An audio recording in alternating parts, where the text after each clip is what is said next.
I would like to welcome everybody.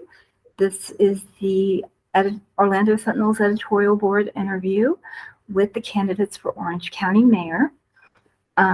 There are 4 candidates with us today: Anthony Sabb, Chris Messina, Kelly Semrad, and the incumbent Jerry Demings. We are going to take about an hour and go through some questions that we have for them. And joining me today are Jennifer Marcial, editor of the El Sentinel, Jay Reddick, who is our insight editor, and Scott Maxwell, who is our columnist. And so we'll just go ahead and get started. Does anybody have a first question, or do you want me to start? Okay, all right. Okay. One of the big pending, or the one big actions this week was to decide to consider a rental cap measure on the ballot, and the commission also adopted several other housing measures that will be in place before the ballot question. Do you think, or what more do you think the county needs to do to ensure a supply of affordable housing? And let's start with the incumbent, Mayor Demings. All right. Well, good afternoon. Obviously, this is something that I have been dealing with now for the balance of my tenure as Orange County Mayor currently. Orange County is doing a number of things to deal with the housing affordability. I want to remind you that even before we had the pandemic, when I came into office, one of my priorities was on making certain that we created a plan of action to ensure housing was available for everyone within our community. And I successfully convinced my colleagues to join me in creating Orange County's first locally controlled housing trust fund. That trust fund was approved and established in 2019, and it has a 10-year plan of action that over a 10-year period of time, we will commit $160 million of Orange County's general revenue to ensuring that we build a diverse housing stock with different housing types that will be available within our community. It just so happens that because of that, we have, prior to the current housing crisis that we have partnered with the private sector, entities like Universal Orlando and others to build workforce housing throughout our community. In terms of additional things that we can do, our plan calls for, through the Housing Trust Fund, moving the needle to increase by over 30,000 additional residential housing units that are affordable and attainable within within a 10-year period of time, actually by 2030. And we're well on our way to being able to do that. But in addition, we have looked at our processes within Orange County to put a customers first process in place. We're continuing to modify our land use, our building permits. We have underway today a Vision 2050 plan where we have had meetings with our community to further define that plan. We've had workshops with the Board of County Commission. In addition to that, we have a Vision 2030 plan. We have a sustainability plan that is driving the development across the county. But I will tell you that in addition to the dollars that we have used with the CARES Act and Federal American Rescue Plan Act dollars to provide rental assistance to individuals within our community, we're augmenting our Housing for All plan of action with the federal dollars that we now have. We received additional dollars for a second round of emergency rental assistance from the federal government, that we are rolling out a plan of action to ensure that individuals who need rental assistance within the community right now will have funds available so that they can stay in their home. We're also looking at Orange County's surplus lands to make certain that we use the surplus lands and partner with community-based organizations such as Habitat for Orlando, or Orange, I should say, and Osceola County, where we are using those surplus lands as leverage and incentive for developers to develop affordable housing products within our community. We have broken ground. We have done ribbon cuttings on numerous of these projects throughout the county. We will continue to do that. In fact, most recently, we went out via the RFP process to look for additional nonprofits who are willing to engage with us through using this patchwork of Orange County surplus lands for housing. And last thing, okay, yeah, just need to move on. Okay.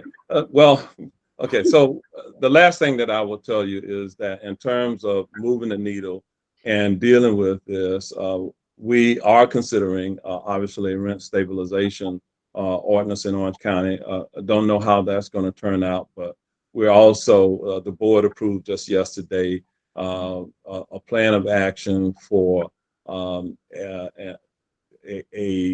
tenant's bill of rights to deal with some of the emerging crises.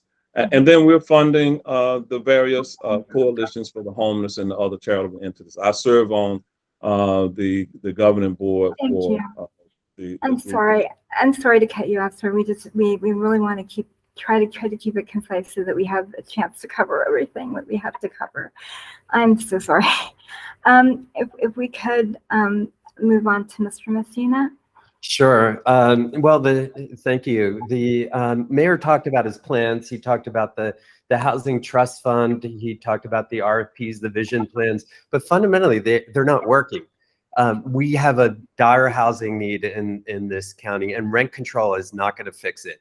What rent control is going to do is going to reduce the supply of housing. It's going to reduce the quality of housing, and it's actually going to penalize people who own houses, who then won't be able to rent them and cover their costs in the face of this terrible over 9% inflation that we have. We need a new approach in terms of looking at the housing stock. We need to revisit the zoning master plan. We need to identify commercial, underutilized commercial areas such as malls. For instance, near where I live along Colonial, East Colonial, there's a mall, the Colonial Plaza Mall. It's 25% utilized. So we need to look at incentives to promote development of these underutilized commercial properties, which already have infrastructure. They already have water, sewer, the electricity, foundations, and they're on main transportation lines. And we can solve the affordable housing problem by focusing on increasing the supply. That's the only way we're going to solve it. Thank you so much. Well, we will go to Mr. Sabb. My question at this point is, how has it come to this? It would seem to me that the mayor and his administration has been reacting and not acting proactively. We owe much more to our residents than being in a crisis right now, where we are trying to take care of them in a very short period of time. We have young couples moving into this area, into this county, 1,000 people every week. We knew this was happening. How did we get to this point? So my summation on this whole thing is the repurposing of the dwellings that right now belong to the county ought to be right now thrown over to private sector in some type of a deal where we can start this process of getting these houses back on the market for couples coming in with their first dream of making income for their families, having that income come in for their families in some savings, owning a home. That's probably the most important thing to them. So what I would say to the mayor and his administration is, we're in a crisis right now, and we shouldn't be there. But the measures that he's taking at this point, well, it's a day late and a dollar short. Before we go on, if I could ask you one Yeah. quick follow-up, Mr. Sabb. Your idea is to repurpose county-owned property. Do you have a feel for how many units you are talking about that would provide if the county was to execute your plan? So I've been trying to research and find the number of how many dwellings that there are actually owned by the county, and I've been unsuccessful in that. it's not only going to be that in doing that and getting those uninhabited dwellings, but it is also going to be uninhabited buildings that we can also repurpose. Okay. There's just so many things in this county that haven't been looked at this point that I think we could have gotten ahead of to stem this tide. Thank you. All right, and Ms. Semrad? Thank you. Thank you very much. So Orange County, I explain the situation of what we're in as not a affordable housing crisis. I'm looking at it as an affordable housing emergency. The reason that I look at it from that perspective is that if you look at the marketplace variables, there are many things that are out of our control. You have issues with inflation, you have issues with gas prices going up, food prices going up. You have people that are working in jobs that are not making livable wages. These are issues that are on the circumference that we don't have control over. However, at the family unit, if you look at what is occurring, an average increase of rent of 30% is an emergency for the family unit. With that being said, we need to be in a state right now, because we are behind in affordable housing, of being reactive to help those that are in need right now. But in addition to that, we must keep a bird's eye view of actually what's happening in the marketplace by looking at proactively, what will we do next? So in the immediate situation of where we are, we need to look at we have to stop with the urban sprawl. Every time you build a development outside of the urban service area, your return on investment of that infrastructure that goes into place is reduced. That is a responsibility of all elected officials to ensure that the infrastructure dollars spent get the most ROI for the citizens of the county. So we have to stop with the urban sprawl. We must start with the urban infill, where we begin to look at lands and properties where we can convert into affordable housing.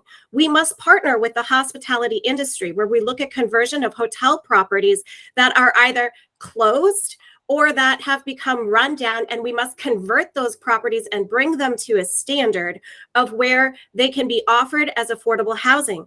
In addition, we must actually segment the affordable housing people that are in need, because you have different layers of people. You have those people that have mental health problems.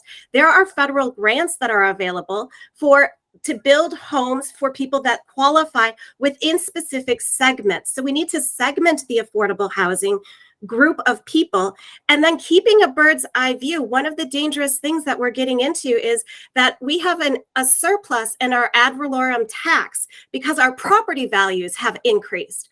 When your property values increase, particularly on the middle class, their wages have not increased commensurate with that, which means that we're going to have to forecast an emerging issue, which is going to be, how are people going to afford to pay the increasing property value because our property values have increased? So there are a lot of moving pieces of this. You also have to identify what are the variables that are linked together. Homelessness feeds into the affordable housing crisis, and on a bi-directional relationship, affordable housing feeds into homelessness. So you can't address just simple affordable housing. You have to look at the variables that are contributing and are manifesting off of one another and creating societal ills that we're really struggling to deal with. And it's our people who suffer. So at this point in time, we have to be with the people, and we must say we need a rent stabilization for 1 year. And in 1 year's time period, we must think creatively, looking at the variables that are linked, looking at segmenting affordable housing, looking at funding that's available, looking at different creations and different funding mechanisms that we can use within our tool house. Thank you. Thank you very much. Thank you so much. I think I'll change up topics here a little bit. And if we can keep the answers relatively brief, like 30 or 45 seconds, this one's maybe a simpler one. We can cover more topics. This is about hotel taxes or tourist development taxes. Other communities, both around Florida and America, have made a decision to use hotel taxes on things their community needs: buses, roads, housing, public safety, sort of under the philosophy that tourism puts a strain on those communities. Orange County has traditionally resisted asking legislators to allow that here, and the money has been spent primarily expanding the convention center and on subsidies for Visit Orlando. My question is, do you believe that state laws should be changed to allow for more flexibility on how TDT hotel taxes should be spent, and if so, how? And Mr. Messina, we can start with you. Sure. So the two-part answer to your question. So one, yes, I believe that we should have the flexibility, but I think the allocation within Orange County is correct, that it should be focused on tourism development, because fundamentally tourism is the major driver of the economy here. One of the things I want to do is see the economy diversified, but recognizing where we are right now, we have to continue to invest in tourism. Okay, and I think you said yes. Is there a specific thing you think it should be spent on, whether public safety, links? No, I think we should have the flexibility from a governmental perspective, but I don't believe that we should reallocate the funds right now. I think the funds are allocated. The investment in tourism development is the correct allocation right now. Thank you. Ms. Semrad? Thank you. So tourism development tax, do I believe that it should be, we have flexibility to use it for our community? Absolutely. Orange County citizens endure 80 million tourists a year that sit on the roads with us, that use our natural resources. That money goes back into the industry. That money needs to come out to the people. I cannot understand how we could approve $125 million to be spent on a 1.7-mile roadway for Universal Studios, and then we simultaneously talk about raising the taxes on our citizens.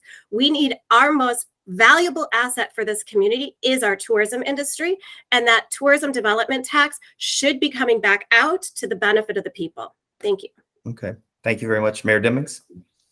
First off, there's some inaccuracies that have been stated here. We have never had 80 million people come to our county in 1 year. The pandemic 2019, it was approaching 76 million. Last year was 59.3 million people. In terms of the tourist development tax dollars that we receive now, we're governed by state statute and how those dollars can be spent.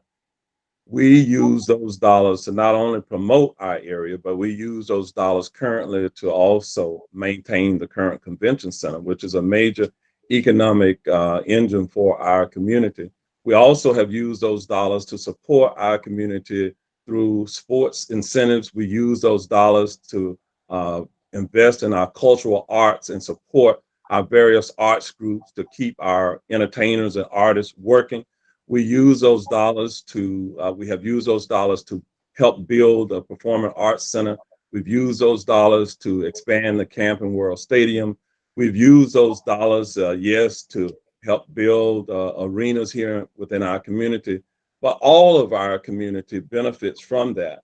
Every bowl game, the Arnold Palmer Invitational, and all of these events that we have, we are able to promote those events because they bring in people who ultimately spend hundreds of millions of dollars within our community. And so the return on our investment is great.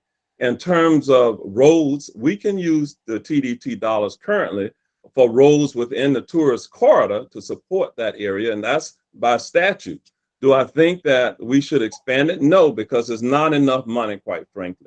During the pandemic, we have seen where we've had to expend $140+ million of our reserves during the pandemic. And so we have debt service. We owe money on various things here within this community. And it's quite frankly, it's just not enough money to do something transformational to adequately address the needs of a growing community, to adequately address the traffic congestion and everything else. We need a multimodal system, which is why I have looked around the country at the best practices with other metropolitan areas, and the single best option that we have that will produce enough money to do everything that we need to do in this community for not just the here and now, but for the future of generations not yet born, will require us to have billions of dollars that need to come in. And the only funding source that is sufficient to do that is the sales tax. And then lastly, I wanted to address another inaccuracy that was said here a few moments ago. And that's regarding the Universal Studios, the perception that Orange County gave Universal $125 million. That is the Kirkman Road extension. Kirkman Road is a county-owned road.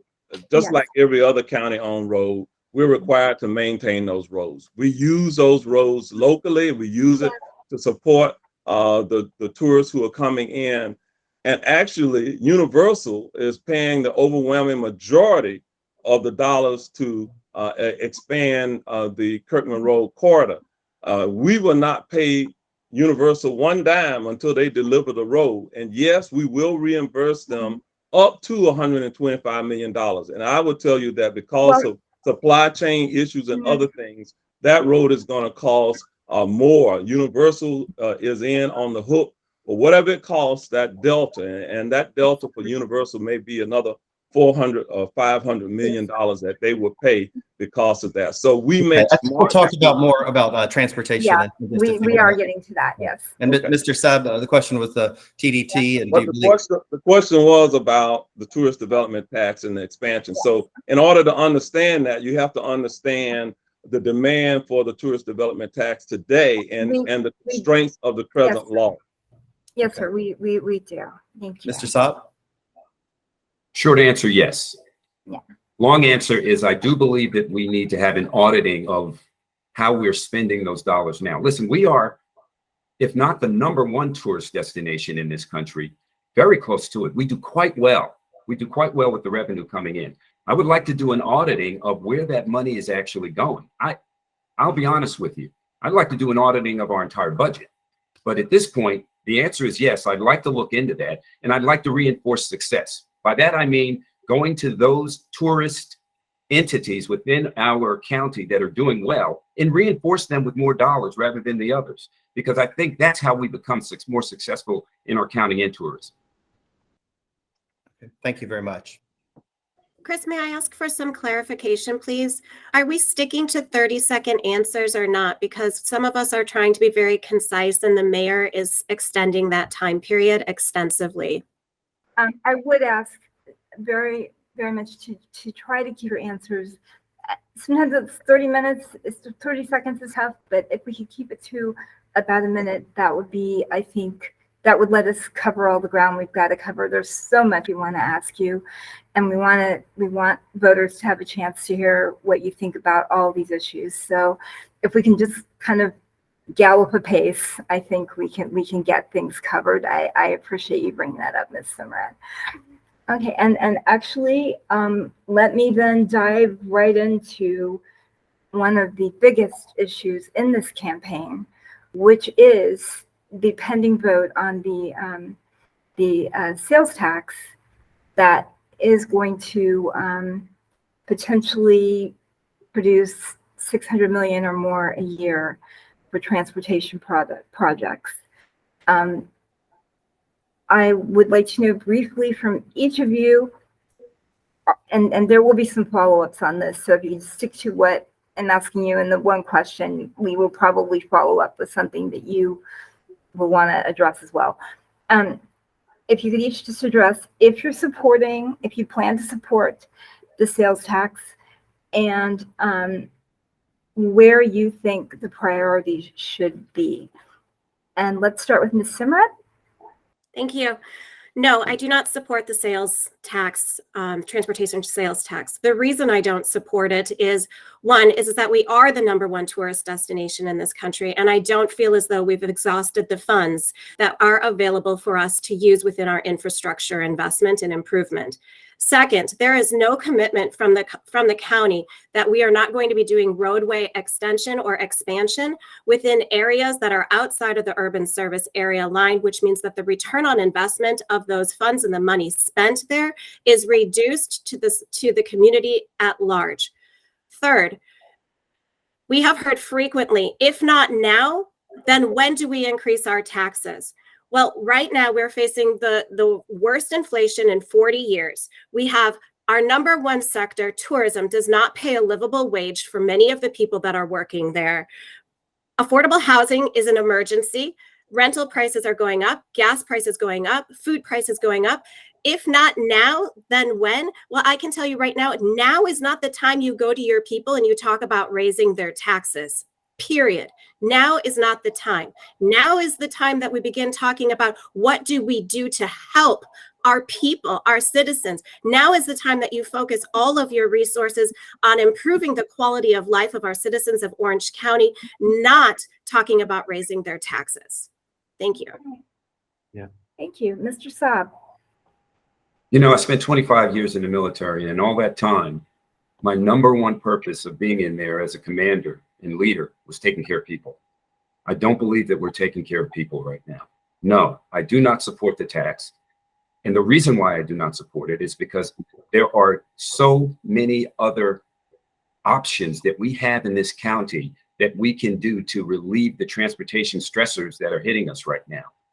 Especially, and everyone will probably repeat this, that objects to this, our inflation rate is not going away anytime soon.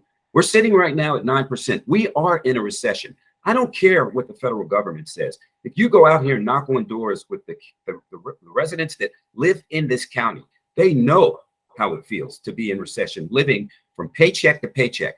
1% taxes just regressively putting more stress on those families. And absolutely not. The attention, Kelly is right, needs to be on our residents and taking care of them. That's what I want to do. Okay, Mr. Messina. Well, if you were going to expect me to have a difference of opinion with Kelly and Tony, I'm sorry, you're going to be disappointed because I'm totally against the sales tax. And there are three main reasons. One, it's destructive. Sales tax is going to really impact our small businesses. Small businesses have told me that it's going to cost them thousands of dollars a year. It's also regressive. What that means is that it actually hurts most the people who can afford it least. So people with disabilities, people who are blue collar workers, elderly, people on fixed incomes. It's very damaging and regressive. And the third point is that it's unnecessary. We do not need this money, as others have pointed out, and we do not need this money to expand the links system. The link system is 20% utilized at best. We need to look at, in a comprehensive way, right-sizing the expenditures within the county so it learns to live within its means. Thank you so much. And I have one follow-up that really is only applicable to people who would support the tax, which would be the mayor. And that is, but please, if we can keep it very concise. Chris, I don't know if the mayor got a chance to answer the original question. Oh, I'm sorry. I'm sorry. Yes. Yes. Please. I guess the answer the original question. Yeah, do I support the sales tax? Absolutely. I'm the principal architect of it. Listen, I have personally presented to this community some 300 plus times, and I can tell you that we have broad-based support for the sales tax. For the first time in our history, not only has the business community come out in support of it, the various chambers, but so are the workers. The AFL-CIO and its affiliate unions have all endorsed that this tax. That includes the trades unions. It includes the classroom teachers, for example. Why have they chosen to support this is because it not only creates jobs, but it also helps our service workers be able to have options, affordable options to get around our community. Listen, as a growing community by nearly 1,000 persons moving in each week, we have a lot of pressure on our infrastructure. In fact, the sales tax will act as somewhat of a pressure relief valve for the general fund so that we can address some of those social challenges that we have, such as the rent crisis that we are dealing with now, because it will free up those dollars that we're currently spending from the general fund on transit. We'll be able to use those dollars to spend it to address homelessness, to address the growing challenges that we have with housing and everything else. We cannot solve the housing crisis if we don't also solve the transportation challenges. And better yet, more than 50% of the people who will pay this tax are those people who are coming in to help clog up our roads. If you want to know what are the projects that will be done, you can simply go to the county's website at ocfl.net. And there's nearly a 1,200-page document there that talks specifically about how those dollars will be spent. And by the way, there's tremendous accountability that will be put in place. We're the only county in Florida that still has an elected comptroller, an elected auditor. Every dollar that we spend from this sales tax will be audited, just like every other dollar that we spend from Orange County's budget. We are not like the federal government. We cannot run deficits. Our budget must balance. We cannot spend one dime more than what we take in. And if I love my community, I've lived here all my life, and I've devoted the last 41 years of it to public service. I think I'm the only candidate here who can say that they have spent time on the ground here. This is where my family lives, from my nearly 100-year-old father right down to my grandchildren. I care immensely about this community, and I'm devoted to making certain that we make it the best community that we can. The sales tax is not a regressive tax. These are just talking points that individuals are given, but they have no facts to back up what they're saying. And so I'm just going to conclude by saying that it is the right time. I believe that if we do this right, we will save the low-wage earners money. We will create job opportunities for them. We will create opportunities to move up. Yes, we will create entrepreneurial opportunities over time as well. Well, and you actually partially addressed the question that I would like to ask. Ma'am? And I'm sorry. Ma'am, I'm respectfully, I want to do this. I want to do this briefing. I want to do this interview. But if this is going to continue to happen, there's no need for me to be on this. Okay. I'm not going to be on it. Okay. If we're going to do it fairly, let's do it fairly. Okay. But there needs to be some accountability. I'm not going to do it. Okay. Well, I very much hope that we can all try. I'm being fair. Everyone else here is being fair. Yes. I'm just not going to do it. Okay. In terms of fairness, listen, Sir. We have a lot of things that we're doing in the county, and I don't believe that I should cut it short because we're doing so many things and not be able to tell it. Obviously, I'm the architect of the sales tax initiative. Mayor, I appreciate that. But we got to move along, and we got 1 minute would allow everybody to get to more things. Yes. So and we will we just want to cover as much as we possibly can, and I do appreciate, Mr. Sabb, your concern. So I will do my best to try to keep things moving more. Jay, do you have a question? Yeah. Yes. Thought I saw you hit your mic. Okay. No? Well, and then I think Chris was going to ask a follow-up question when she was interrupted just now. So if Chris wants to go first, I'll go. Yes. Well, basically, as I said, you addressed a good bit of the follow-up question I was going to ask. But one of the questions that I think does need to be asked of you, and please keep your response to this concise, but voters in 2020 approved voters approved a set of ballot measures, one preserving split oak, one protecting the rights of nature. Many people say that the county commission has let them down, and that they have not respected their wishes, and that many people feel and have expressed to me that is going to impact the fate of the sales tax. I would like to know, how do you gain voters' trust after those two particular votes? And I would like to start with Mayor Demings, but we will give other candidates a chance to address this as well. Please don't bash, but do please try to address the issue of trust and those two, in light of those two particular votes. I just want to check. Is a question for me? Yes, starting with you, how do you address the question of trust?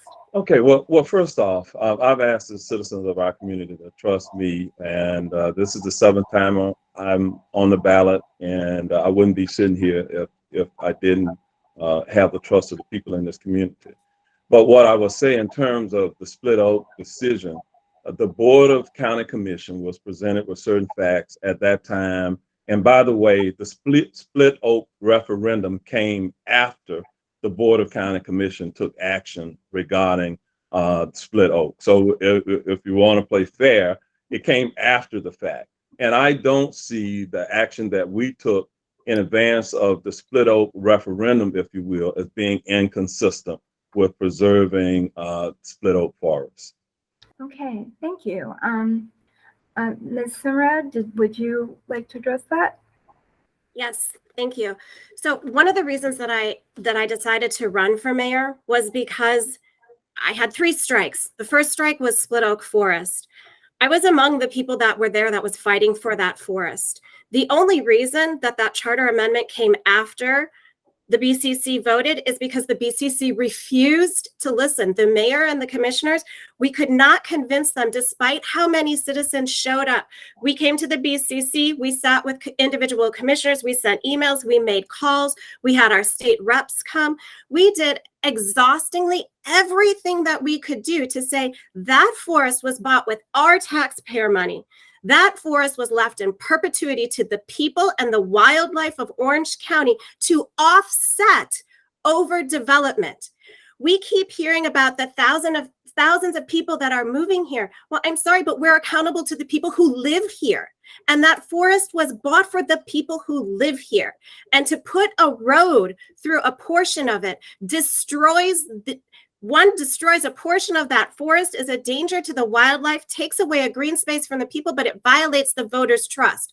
The mayor has said countless times that it's out of his hands. It's not out of his hands. It's not out of the BCC's hands. That forest is on Orange County property, and it's in the lap of the BCC and the mayor. The people deserve to have that forest left to them in perpetuity because that is what was promised. And there is a major issue with voter trust when we come down to it to talk about the sales tax funding roads, because if we can't trust the current BCC who voted to put a road through that forest, how are we going to trust a future BCC where that money that the sales tax is raised is left to people that we don't even know? We haven't even voted on them. This is a bad deal for the people, and the people's trust has been violated, and the voters' will has been blatantly ignored. It's shameful.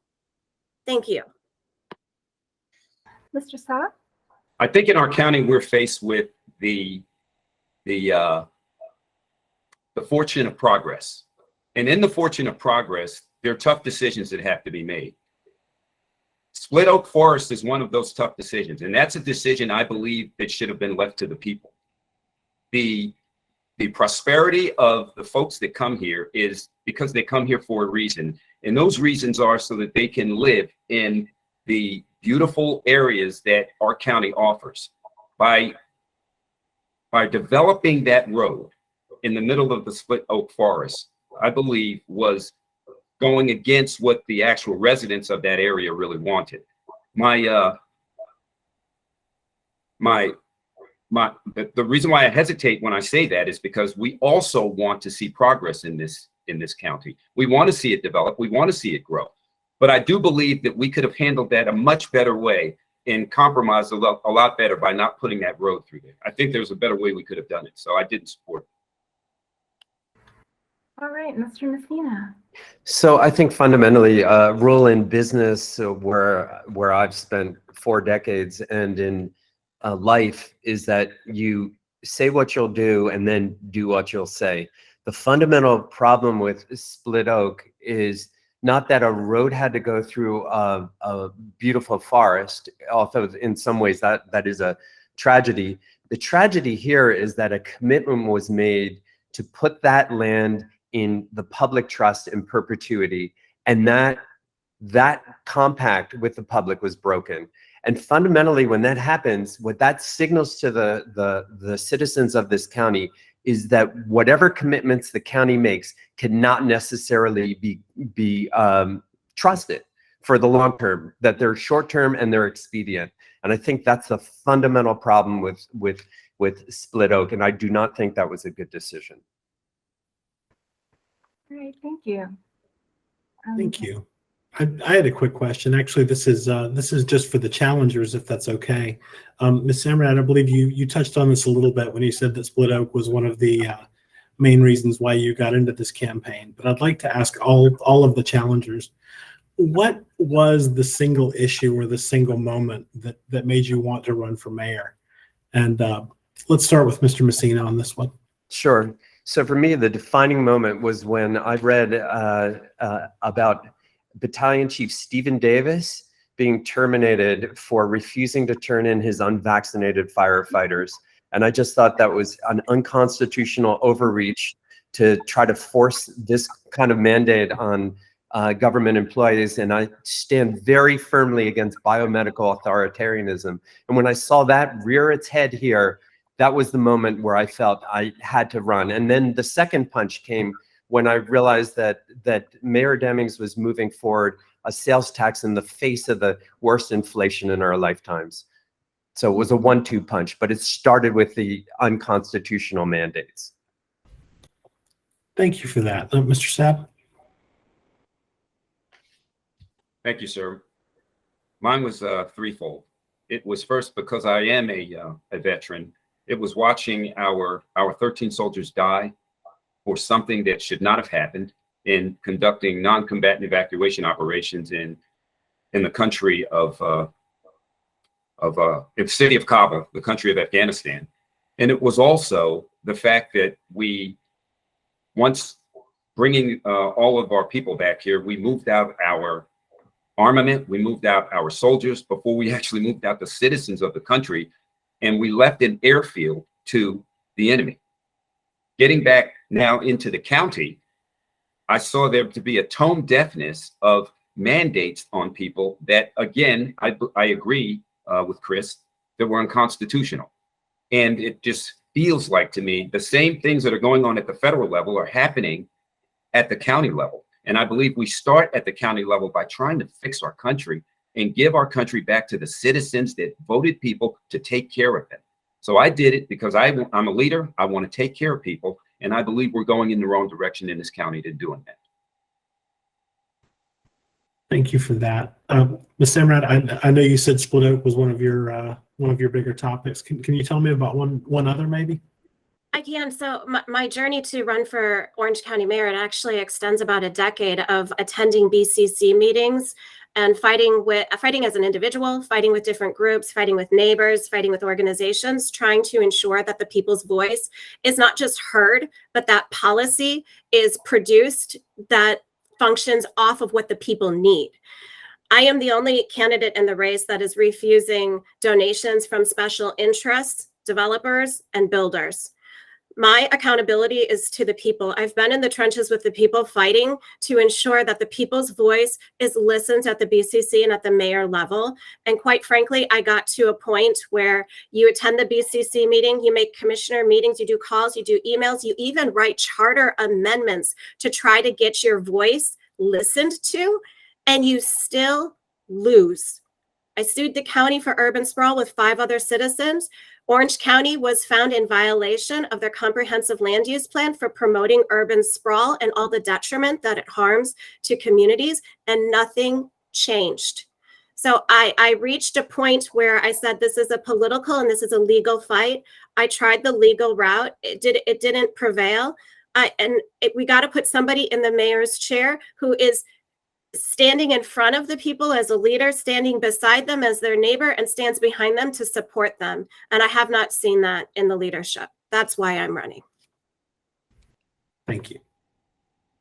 We are getting close to the time that we had said we would allot for this.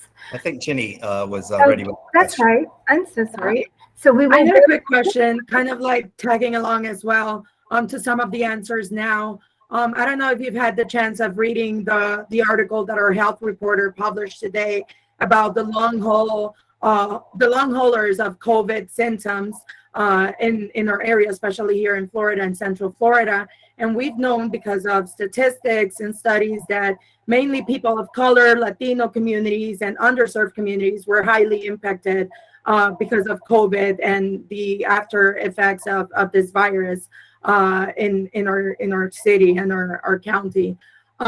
Many of you, I believe that all the opponents have stated on their pages that you are opposed to mandates and many of the things that the mayor implemented in Orange County.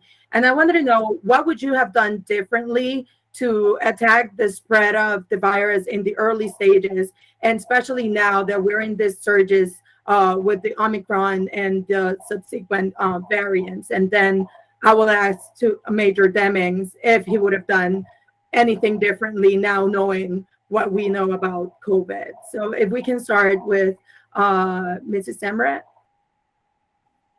Thank you.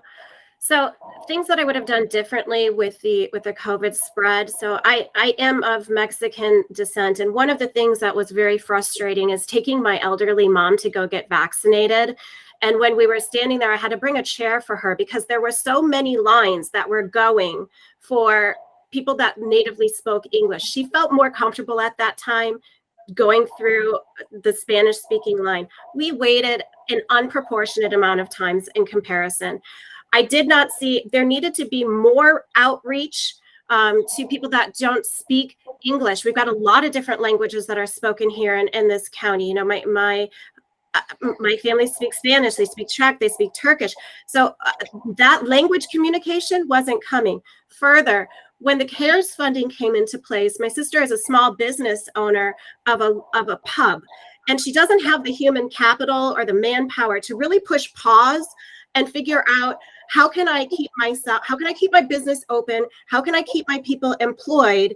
And because she's trying to reduce on everything, there needed to really be government outreach and extension where we went into the tourism and hospitality industry and we really worked with the small and medium businesses to teach them how to use the application, how to keep it, because it simply just went missed. Now with where we see long COVID and we see it happening in populations where it's super concerning, because not only are they minorities, but additionally, we see socioeconomic problems where the lower breaking of socioeconomics, they're dealing with long COVID. And unfortunately, now we're at a time where you need to be able to go to the doctor, but maybe you don't have a way to get to the doctor. Maybe you don't have health insurance.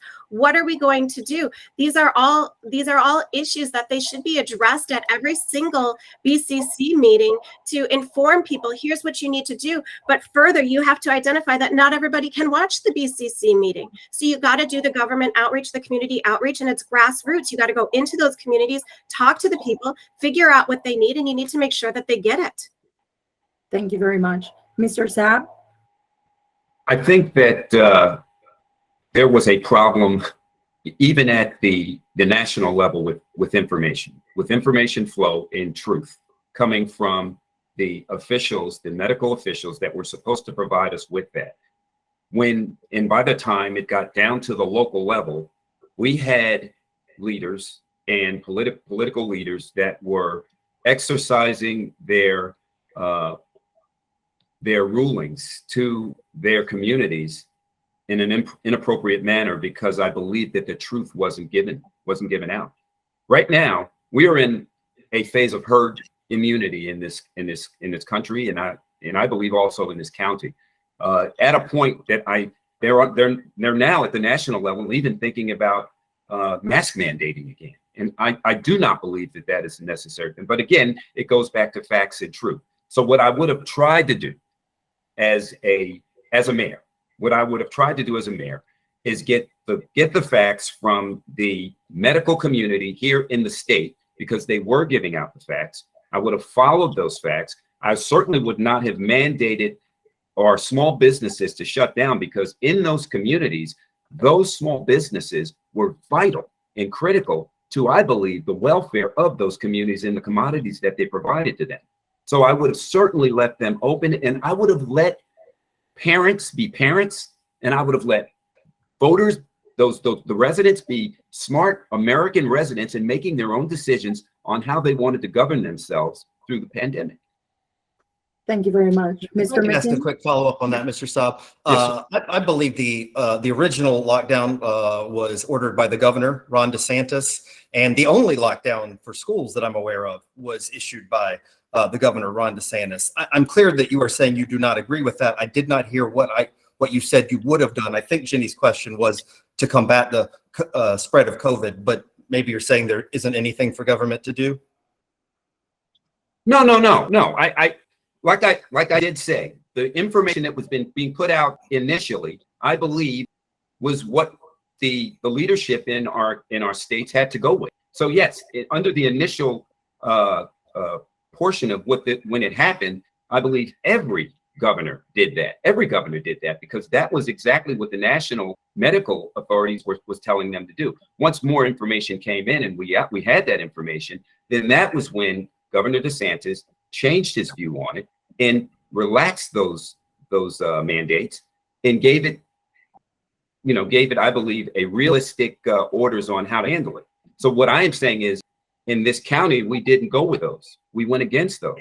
We did shut down. We did shut down the small businesses, and the big box stores were left open. We did do that. Okay.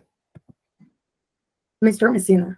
Sure. You can address specifically to what would you have done differently from what was done or accomplished here in Orange County through? Yep. Yeah. So there are three things. One is a full and free flow of information, uncensored, unbiased information. I don't think that a condition existed. The second is access to early treatments. Access to early treatments which were also suppressed, and so we need to make sure that those are available. The third thing is on the information flow, we need to have as Kelly pointed out, we need to have translators available so that people can understand what their options and their treatment options are. And the fourth piece of this is we have to collect accurate data and then revise the policies based on this accurate data collection. Those really didn't happen during the pandemic, and I don't think that Dr. Pino did a great job in terms of how he oversaw the pandemic. And I'd also like to point out that besides communities of color and ethnic communities which are affected, that long COVID and social isolation has really hurt our school children. And we also need some mental health support for them because they are bearing a significant brunt of what happened during this pandemic. And that would be part of my policy. Thank you. Mr. Demings. Major Demings? Thank you. I find it kind of ironic that I was recognized even by the Orlando Sentinel Editorial Board for my leadership regarding the pandemic. It's unfortunate that we have individuals who are espousing misinformation or deliberately manipulating and lying about the facts. The fact of the matter is the mandates that I put in place was to keep people alive. I've done that for nearly 40 years, managed numerous crises in this community, sometimes protecting people from even themselves who wanted to kill themselves, but we took decisive action. Yes, I mandated that my employees get vaccinated because we have a responsibility as public servants to ensure that when we deliver service in this community, that we do not indirectly affect people. Yes, my firefighters got to the point where many of them were contracting the disease itself. I have two sons who are firefighters with the Orange County Fire Rescue Department. Anyone who would think that I would do something that will harm my own family just doesn't know me, quite frankly. I'm a crisis management expert. You can look at my history here. It's fairly public. In terms of the actions that we took, it was the courts have even deemed that what action that I took was constitutional. There was nothing unlawful about it. In terms of the firefighter who was fired, the firefighter was fired because the fire chief fired him because he didn't follow a direct order given by his senior officers. Anyone who served in the military understands that you have to follow orders, lawful orders. The order that he was given was lawful. In fact, the fire union, we had an agreement with the fire union about how we would proceed regarding the vaccine mandates that were put in place. And so we survived all of that. At the end of the day, in terms of the communication, there is no public figure in this community that spent more time talking to this community on television and otherwise in multiple languages. We work closely with the state. And you're right, Mr. Maxwell. The governor himself did the shutdown. I fought the governor, if you want to go back and check the facts, to get additional businesses, medium and small businesses, reopened. We developed a reopening plan of action here that served as the model for the state. We did some very creative things with the bubble and other things to get our NBA and our Major League Thank you, Soccer sir. teams back working. In all fairness, Yeah. you gave them a lot of time. Okay. No, I have a timer. You've all have 2 minutes. Okay. That's why I just said thank you. So I was timing it not to be. I'll stop, but disrespectful let's of be anybody. fair about the intellectual conversation that we're having here about the sir. vaccine. The vaccine is what saved people's lives and saving their lives today. Okay, well, Thank you very much. thank you very much. Well, and now we really have come to the end of our time, and we did cover a lot of ground. I thank you very much for all working toward that goal. And I also have a timer here, and we are going to ask people to give their closing statements at 30 seconds. I will hold up, and you can't really see the 30, but there's a 30 there. To let you know that it's almost time, and you can see me, but nobody else can. So, so just give us your closing pitch on why Orange County voters should choose you for mayor. And I will start with Ms. Semrad. Thank you. Orange County voters should choose me and vote for me for mayor because I am a person from the people. I have been fighting with people at the BCC level with organizations. I'm the vice chair of Save Orange County. I'm a UCF professor that specializes in socioeconomic policy reform for tourism destinations. My campaign is progressive and is all about policy reform to give the power to the people in terms of their will, what they want to see in the terms of the vision of the growth of their area. My number one policy reform is to look at the district commissioner levels and to ensure that each of the 6 sitting district commissioners, all of Orange County residents get to vote on each one. Currently, you just get to vote on 1 commissioner, yet all 6 are voting on what happens in your community. It's representation without accountability. So what we need to have happen is that every citizen gets to vote on the sitting commissioner of that district. That district commissioner must live in that district, but everybody should be able to vote on them. At that point, we have an even playing field at the BCC where we can have the people's voice that would actually be heard. They can go to the BCC, they can speak, and all 6 of those commissioners and the mayor have to listen to the people, because if they don't, they risk being voted out. We must even the playing field. I am the only candidate who is refusing donations from developers, special interests, and builders. I stand for the people. Why don't we go to Mayor Demings? First, I'm honored to be serving as the 5th elected Orange County mayor. I'm honored because this is my hometown. This is a place where I decided to raise my family after being born and raised in this community that gave so much to me.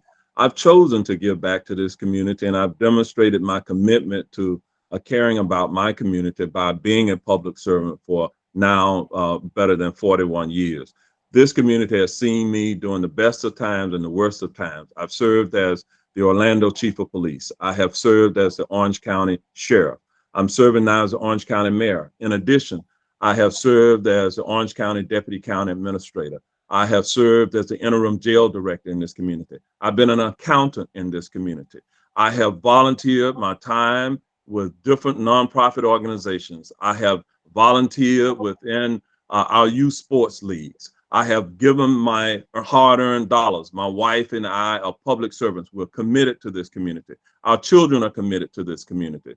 This is a place where I have worked my entire adult life to make it the best place that it can be.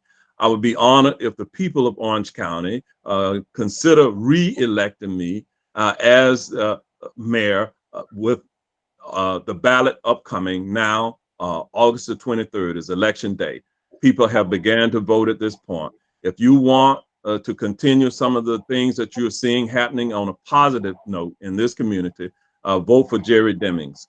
Jerry Demings is a proven, demonstrated leader in this community and the only candidate that has served at the county level and truly understands what it takes to run Orange County level, Orange County government. Thank you very much. Mr. Sabb? Thank you. I spent 25 years of my life in the Army. I served in several conflicts abroad. And in all that time, I kind of lost a home, as the mayor puts it. My home is my country. And where I live right now is Orange County. So I lost that, Mr. Mayor. But what I will say is this. Right now, we need a leader in this county that is going to take care of the residents of Orange County. We have an inflation rate that is continuing to rise and is not going to subside anytime soon. We have people that are living from paycheck to paycheck. We have resources that are being stretched because we have residents moving in here at countless numbers, 1,000 a week.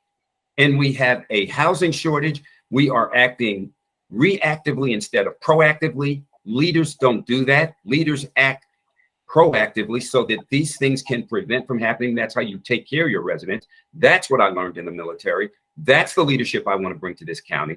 And I want for the voters of Orange County to see what I'm saying and understand that this is not going to get better anytime soon. And just because you've been in office in this county for several years doesn't mean that you get to continue if you're not acting as a leader.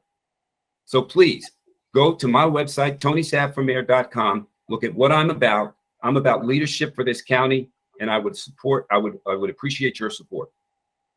Mr. Messina. My fellow Orange County citizens, hello, hola. If you're happier, wealthier, healthier, and more secure right now, then by all means, you should vote for Mayor for Jerry Demings. However, if you're not healthier, wealthier, happier, and more secure, then you should vote for common sense economic policies, for deep business experience. You should vote for freedom over fear, which is our campaign tagline, and you should vote for me, Chris Messina, chrismessina.com. Thank you, and may God bless you. We look forward to partnering with you to make the government of Orange County a government of the people, by the people, and for the people. Thank you. God bless.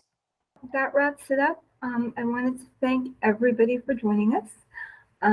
This is, as has been noted, an at-large race. Everybody in Orange County, regardless of party affiliation, is welcome to vote in this race, and it will be on your August 23rd ballot.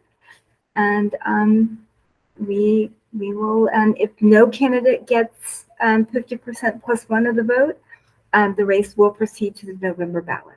Yes. Thank you.